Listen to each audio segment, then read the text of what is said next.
ናቸው ውድ የፍሬሽማንስ አካዳሚ ቤተሰቦች ዛሬ ደግሞ ሂስትሪ ኦፍ ኢትዮጵያ ኢን ዘ ሆርን ቻፕተር 4 ፓርት 2 ይዘንቻለሁ።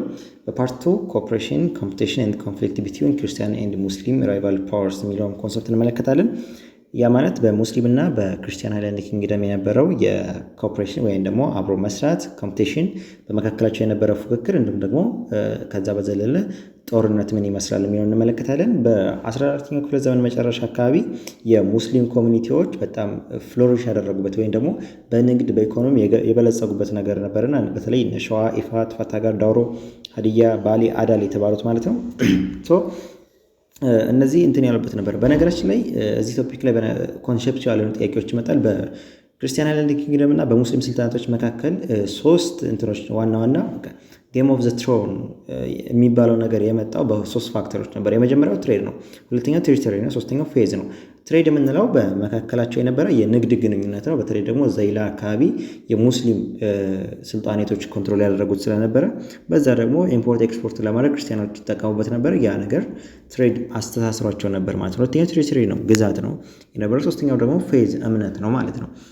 ወደ ሁለተኛው ስንመጣ ኮምፒቲሽኑን ያመጣው ምንድነው የሚለውን ስንመለከት መጀመሪያው ትሬድ ላይ ግን ሙስሊም መርቻንቶች በተለይ ጀባርት የሚባሉት ወደ ሃይላንዶች አካባቢ ሄዱና እንደ ጫው የመሳሰሉ ሳልት ክሎዝናል ያመጡ ነበረ። ክርስቲያን ኪንግደሞች ደግሞ ጎልድ፣ ኢቮሪ፣ ሳልት ምናምን ኤክስፖርት ያደርጉ ነበረ። ያ ኤክስፖርት የሚሆነው በየት በኩል ነው? በዘይላ በኩል። ዘይላ ደግሞ የማን ቁጥጥር ውስጥ ያለችው? የሙስሊም ስልጣኔቶች ማለት ነው። እነዚህ ነገሮች በመካከላቸው የሆነ ኮኔክሽን ፈጥረው ነበር ማለት ነው።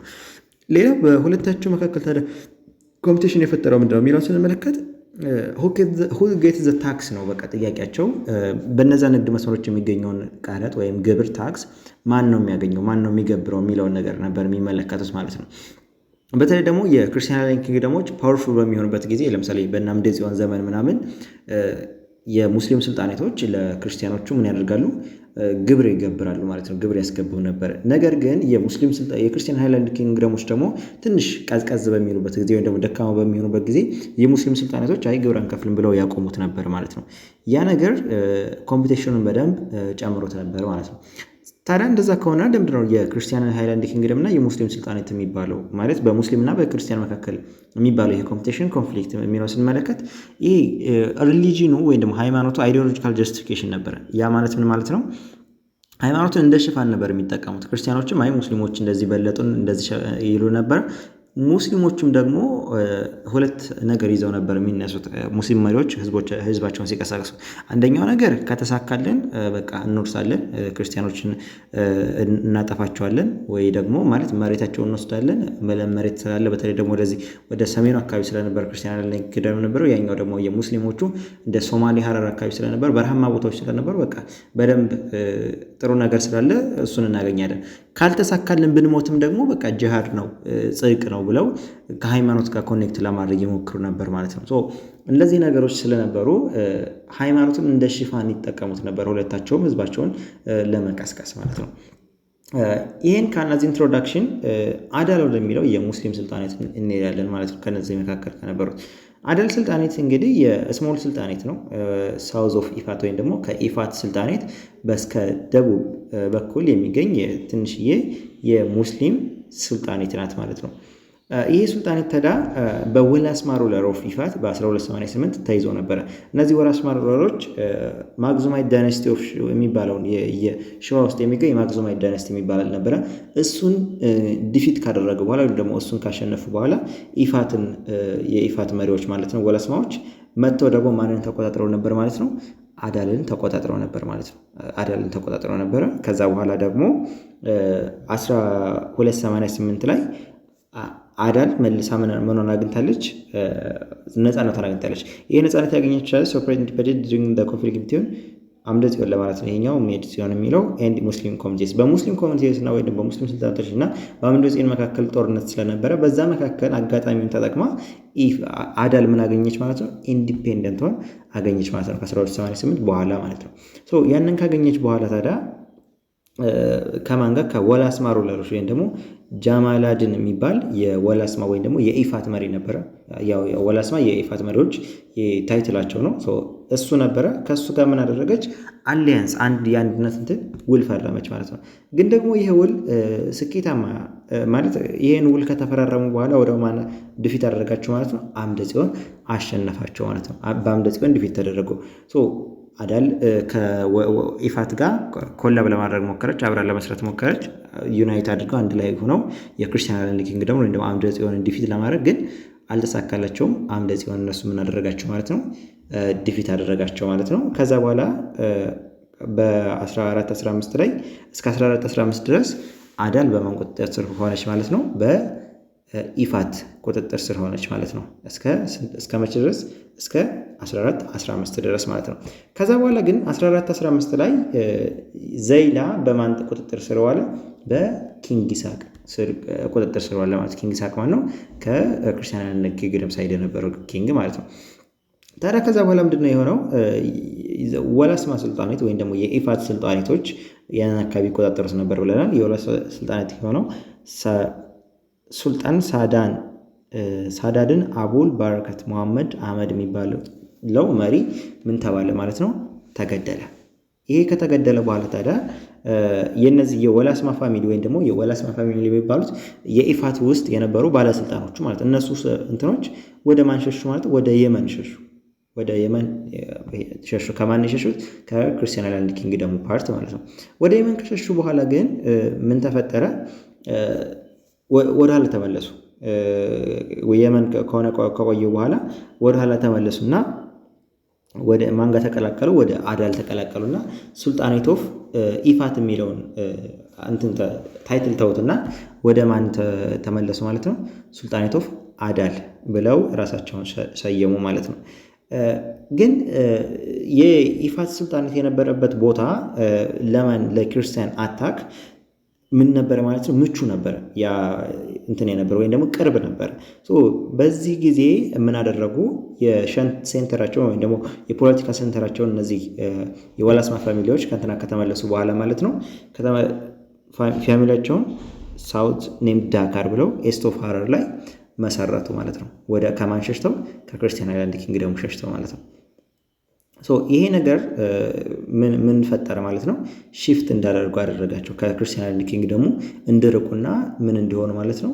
የሆነ ምቾት ያለው ቦታ እንዲለው አደረጋቸው። ሴፍ የሆኑ መስሎ እንዲሰማቸው አደረጋቸው። ነገር ግን አዳል was no longer part of ኢፋት but ኢፋት was part of አዳል። አዳል የኢፋት ፓርት ሆኖ አልቀጠለም። መጀመሪያ አዳል ምንድን ብለን ነበረ? ትንሽ እንትነት ብለን ነበር አይደል? ከዛ በኋላ ግን እነዚህ ወላስማዎች በዘርዓ ያዕቆብ ድፊት ከተደረጉ በኋላ ከተበተኑ በኋላ ሲመለሱ አዳል በራሳቸው መሰረቱ። ግን ይቺ ኢፋት በማን ቁጥጥር ስር ዋለች ማለት ነው? ያቺ የድሮዋ ኢፋት ወደ በአዳል ቁጥጥር ስር ዋለች ማለት ነው። አዳል እዚህ ጋር ቦሷ አዳል ሆነች ማለት ነው፣ አለቃዋ ማለት ነው። ከዛ በኋላ ግን አዳል inherited the political mantle and aspiration of ኢፋት። አዳል ምንድነው ታዲያ ያደረገችው? የኢፋትን ፖለቲካል ማንትል ነው የተከተለችው። ያ ማለት ማንትል ማለት ሚሽን ማለት ነው። ኢፋት ምንድን ነበር ሚሽኗ? አድጋ ከጎልብታ የክርስቲያን አይላንድ ኪንግደሞችን ሪዚስት ማድረግ፣ እነሱን ማጥፋት ነበር አይደል? የእሷን ሚሽን ተከትላ አዳል ምን መሆን ጀመረች ማለት ነው? መጎልበት ጀመረች ማለት ነው። strengthen its power at its new center to attack the Christian kingdom ነው የሚለው። ይህን ፓወራቸውን አዲሱ ቦታቸው ላይ ወይም ደግሞ አዲስ ካቋቋሙት ቦታ ዳካር ላይ ወደ ዳካር የሄዱት ዋናው ዓላማቸው አንደኛ መራቅ ነው። ግን ደግሞ ከዚህ በላይ ዋናው ዓላማ ወይም ደግሞ ሜን ፐርፖዙ ምንድን ነበረ? ራሳቸውን ማጠንከር ነበረ። ራሳቸውን አጠንክረው ተመልሰው የክርስቲያን አይላንድ ኪንግደሙን መግጠምና እሱን ማሸነፍ፣ ከዛ በኋላ የተወሰደባቸውን ወደባቸው ምናምን ማስመለስ ነበር ማለት ነው። Next lesson is the most challenging task for the Christian Highland Kingdom was establishing a amicable relation with the influential Muslim sultans because there was no effective policy to realize it ነው የሚለው። የክርስቲያኑ ሃይላንድ ኪንግደም በጣም ትልቁ አስቸጋሪ የሆነው ነገር ምን ነበረ? ሚኬብል ማለት ምን ማለት ነው? አሚኬብል ማለት ሰላማዊ ነው። ከሙስሊም ስልጣኖች ሀያል ከሆኑ የሙስሊም ስልጣኖች ጋር ሰላማዊ የሆነ ሪሌሽን መፍጠር በጣም ፈታኝ ነበር። ያን ያደረገው ደግሞ ምንድነው? ኢፌክቲቭ የሆነ ፖሊሲ አልነበር። ያ ነገር ኔጎሽዬሽን የሚካሄድበት ስምምነት የሚፈጥሩበት ፖሊሲ ባለመኖሩ ይሄ ነገር ተቸጋሪ ሆኖ ነበር ማለት ነው። ታዲያ እንደምንድን ነው እንትን የፈለጉት ማለት ሊጠቀሙበት የፈለጉት ምንድን ኢምፕሊሜንቴሽን ኦፍ ትሪቡታሪ ሲስተም ዋዝ ቴክን አስ ፖሲብል ሚንስ ቱ አቺቭ ፒስፉል ኮኦፐሬሽን ኢን ዲስ ሲስተም ሜኒ ሙስሊም ፕሪንሲፓሊቲስ ገቨርንድ ባይ ዜር ሄሪዲታሪ ሩልስ ኢፍ ዴይ። ታዲያ ይህን ነገር ስምምነት ለመፍጠር ምንድነው ትሪቡታሪ ሲስተም ነው ማለት የግብር ገዥነት ስርዓት የሚባል ነገር ማለት የሙስሊም ስልጣኔቶች ከነሱ ዘር በሆኑ ሰዎች ይመራሉ። ግን ደግሞ የሆኑ ቅድመ ሁኔታዎች አሉ። የክርስቲያን ኪንግደም ሱፐሪየር ስለነበረ በጊዜው ቅድመ ሁኔታዎችን ካሟሉ ነው ማለት ነው። የመጀመሪያው ምንድነው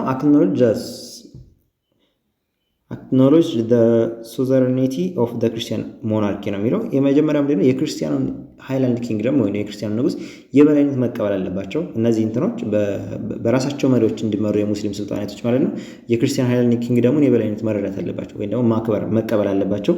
ሁለተኛው ደግሞ እንትን ማድረግ አለባቸው ትሪቢዩት ወይም ደግሞ ግብር መክፈል አለባቸው።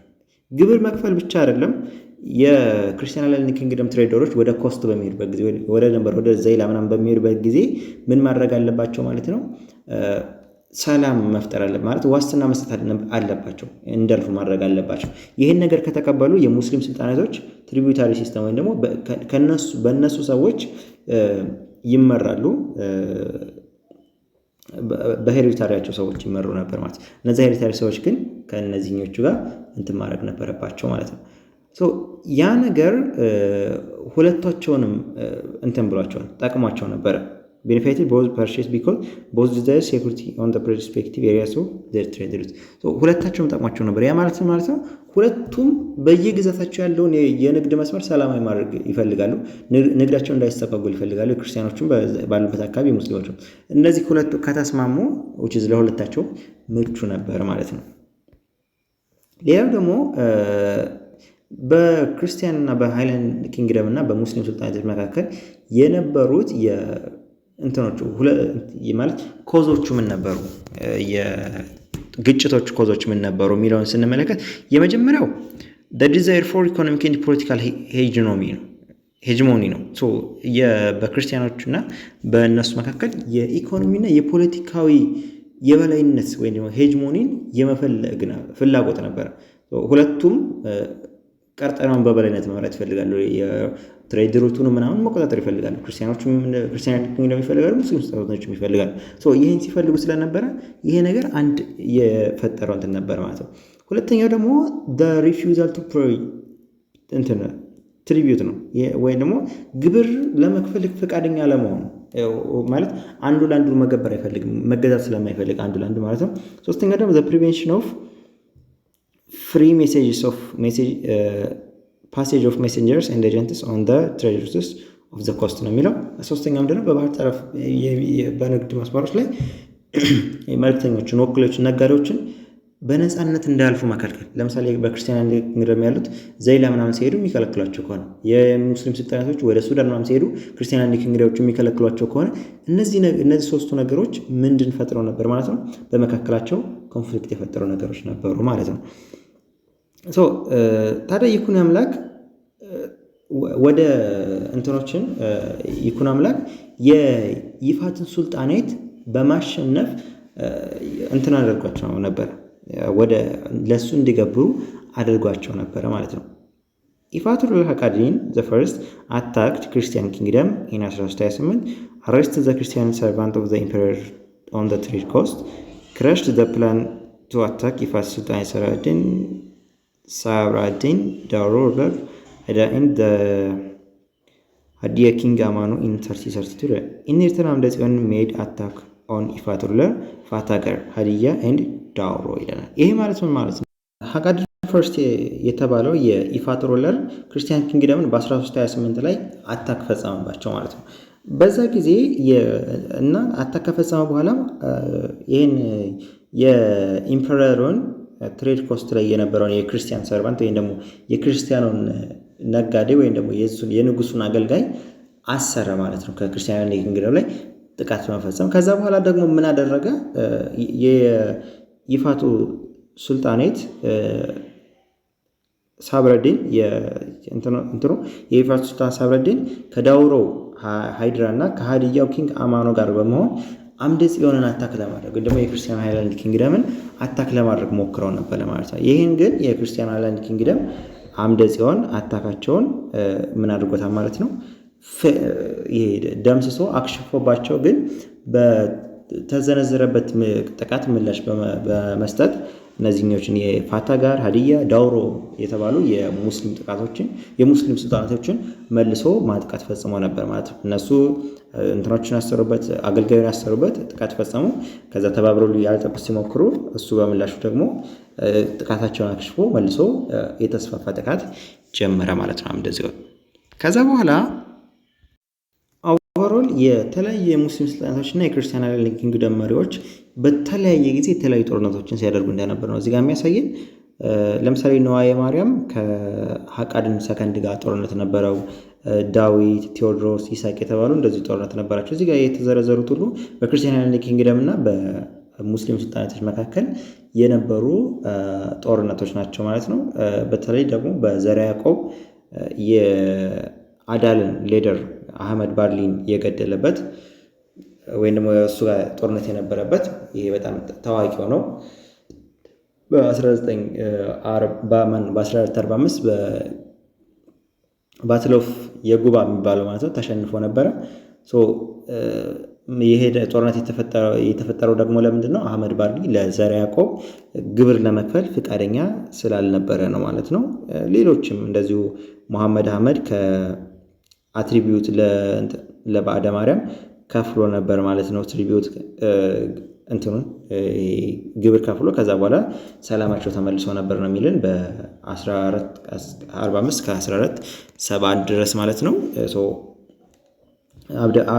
ባዕደ ማርያም ደግሞ የነገሰው ከ1468 እስከ 1478 እንደነበረ ነው የሚያሳየን። እዚህ ጋም ደግሞ ኢሚር ማህፉዝ ፎት ዊዝ ልብነ ድንግል and indeed with the defeat and death of ማህፉዝ in 17 ነው የሚለው። በ1517 ደግሞ ኢሚር ማህፉዝ የተባለ እንደዚሁ የሙስሊም ሱልጣናቶች መሪ ከልብነ ድንግል ጋር ፋይት አድርጎ ነበር። ግን ማህፉዝ ሞቶ በ1541 ይሄ ጦርነት ተፈጽሟል ማለት ነው። ኦቨርኦል ግን በእነሱ መካከል የነበረ በጣም በየጊዜው የሚፈጠር ጦርነት እንደነበረ ነው እዚህ ጋር የምትረዱት። ምናልባት ባትል ኦፍ የጉባን ሜቢ ጥያቄ ሊመጣ ስለሚችል ብትይዙት አሪፍ ነው። religious difference was not primary cause of the conflict between the Christian kingdom and the Muslim sultanates ነው የሚለው። በክርስቲያን ኪንግደም እና በሙስሊም ሱልጣናቶች ቅድም እንዳልኳችሁ religious cause አይደለም፣ the main cause የነበረው ምንድነው?